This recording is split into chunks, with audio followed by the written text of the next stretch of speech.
Olá, meu nome é Aparecida. Na videoaula 4 do volume 1 do livro Resolução de Problemas na Sala de Aula, abordaremos o problema 35 do Banco de Questões 2012 da OBMEP, Miguelinho e os triângulos.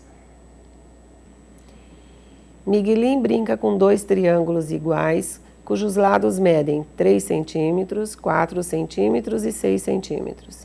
Ele forma figuras planas unindo um lado de um triângulo com um lado do outro, sem que um triângulo fique sobre o outro.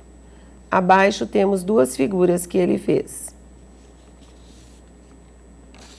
Quais os comprimentos dos lados que foram unidos nas figuras 1 e 2? Calcule os perímetros das figuras 1 e 2. Qual é o menor perímetro de uma figura que Miguelinho pode formar? Desenhe duas figuras que ele pode formar com este perímetro. Este é um problema de geometria que será abordado inicialmente com o uso de material concreto. Temos aqui alguns modelos de triângulo em escala e uma régua. Uma primeira atividade que pode ser desenvolvida pelos alunos é checar as medidas dos triângulos.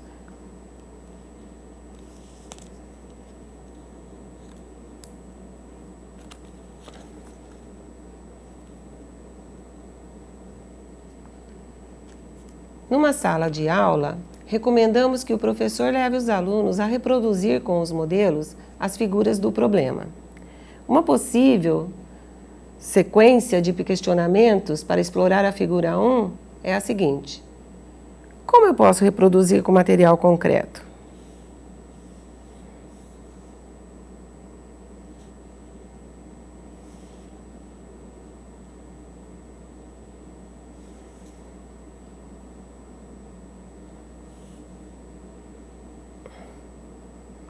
Observe que essa figura, embora tenha os lados solicitados, ela não está na posição da figura do desenho. Para chegar lá, a figura do problema, temos que virar a figura. Veja que aqui temos uma bolinha verde que marca o verso da folha. Uma outra configuração deste tipo que podemos obter é esta aqui. O que essas duas configurações têm em comum? Um lado, 6. Só que essa daqui ficaram unidas pelo lado 4 e nessa nós unimos pelo lado 3. Qual é o lado que ficou de fora? Nesse daqui é o 4 e nesse aqui é o 3. Qual delas é a figura do problema? Nenhuma delas, né? Para chegarmos na figura do problema, a diagonal está ao contrário. Então, para poder chegar lá, temos que virar esta figura. O objetivo desse questionamento é levar os alunos a identificar por si que as figuras têm em comum a justaposição por lados de mesma medida. Lembrando que devemos sempre colaborar com questionamentos, para que, se necessário, os alunos reelaborem as suas palavras de modo a chegar na questão de justaposição. Para levá-los a reconhecer que há outras formas de justaposição por lados de mesma medida, podemos questionar: estas figuras obtidas são únicas? Essa atividade permite explorar o reconhecimento de quadriláteros convexos e não convexos, porque esses não são as únicas maneiras de se justapor. Poderia ter sido assim, ou assim. Opa, assim. Observe agora que quando unimos pelo lado de medida 6, as figuras são ambas convexas. Aqui nós temos um paralelogramo e aqui a figura conhecida como pipa. O que é a diferença entre as duas, essencialmente? Se nós olharmos as diagonais, vamos traçar a diagonal nesta daqui. Para traçar a diagonal, utilizaremos uma figura que já foi construída aqui. porque facilita a nossa identificação. Aqui está a pipa e aqui está o paralelogramo.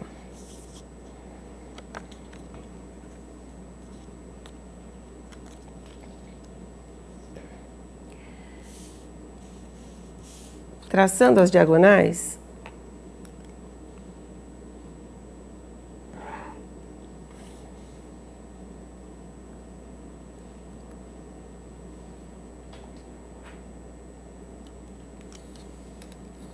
o que podemos observar nessas figuras? Aqui, podemos medir as diagonais. Esse ponto, nessa figura, é o ponto médio desta diagonal e também desta diagonal. Neste caso, esse ponto é ponto médio desta diagonal, mas visivelmente não é o ponto médio desta diagonal. Então, nós temos no paralelogramo, as diagonais se cortam ao meio. E aqui, não, só é ponto médio de uma das diagonais, mas não da outra.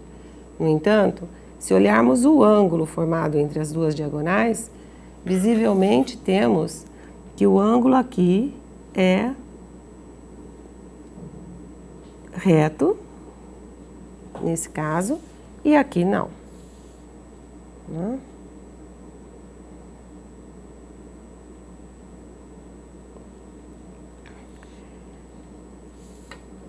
Observe que estamos retomando um problema que foi abordado no vídeo aula 2, que é o problema que caracteriza um quadrado, que as suas diagonais se interceptam pelo ponto médio das duas e formam um ângulo reto.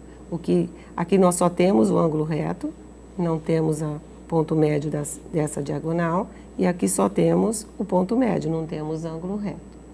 Então, esse caso é um paralelogramo que não é um quadrado, e aqui também não é um quadrado. Até agora, identificamos o que acontece com a figura quando colamos pelo lado maior. Vamos ver também que nós já vimos que a figura 1, o lado que foi colado é o lado de medida 3. Então, nós temos um perímetro que é 6, mais 6, 12, mais 4, 16 e mais 4, 20. E a figura 2, o que sabemos sobre ela? Se nós temos o triângulo do lado esquerdo nesta posição, e se o lado 4 do outro triângulo está nesta posição, qual é a maneira de colar? Poderia ser o lado maior? Se fosse, ficaria de uma daquelas posições que já vimos do triângulo colado pelo lado maior. Então, o que tem que acontecer? Ser colado o lado 3. Mas colado aonde? Lá em cima? Aqui embaixo? Onde? Tem importância para calcularmos o perímetro? Bom, teríamos que saber esse pedaço, porque esse já conhecemos, esse conhecemos, este conhecemos e esse conhecemos. Qual é a medida desse pedaço? Veja, aqui nós temos qual é a medida? É o lado maior, né? Qual é o lado maior? Lado 6. Esse aqui, esse é 4, esse é o 3. Quanto sobra? Com esta sobra dá para a gente saber quanto mede isso. Importa se está aqui ou se está aqui? Ou se estivesse aqui? Ou se estivesse lá? Então, qual é o perímetro? 3 mais 4, mais 3, mais 4, mais 6, que também dá 20. O que essas duas figuras têm em comum para terem o mesmo perímetro? Elas foram obtidas de dois triângulos. O que aconteceu quando colamos? Qual foi a medida do lado que foi colado? O que dá se a gente tivesse calculado os perímetros separadamente? Quando a gente cola a parte, o que eu tiro? 2 vezes o lado colado. Aqui, separado, o que eu tiro? 2 vezes esse pedaço. Então, é o mesmo resultado, porque aqui colei 3, aqui também colei 3.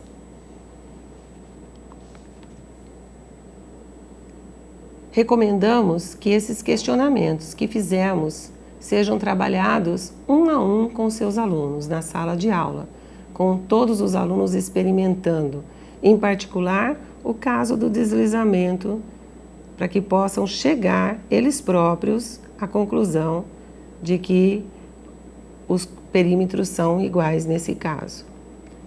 Para chegarmos à figura de menor perímetro, a pergunta que se coloca é: como mesmo nós chegamos ao perímetro aqui? O que aconteceu com o perímetro? Quando colamos, retiramos 2 vezes do total. O que temos que fazer agora? Qual é o próximo passo? Como podemos obter o menor perímetro? Bom, essa resposta já apareceu na nossa exposição. Deixo aqui a recomendação de que vocês conduzam na sala de aula com seus alunos e possam concluir o que já é esperado.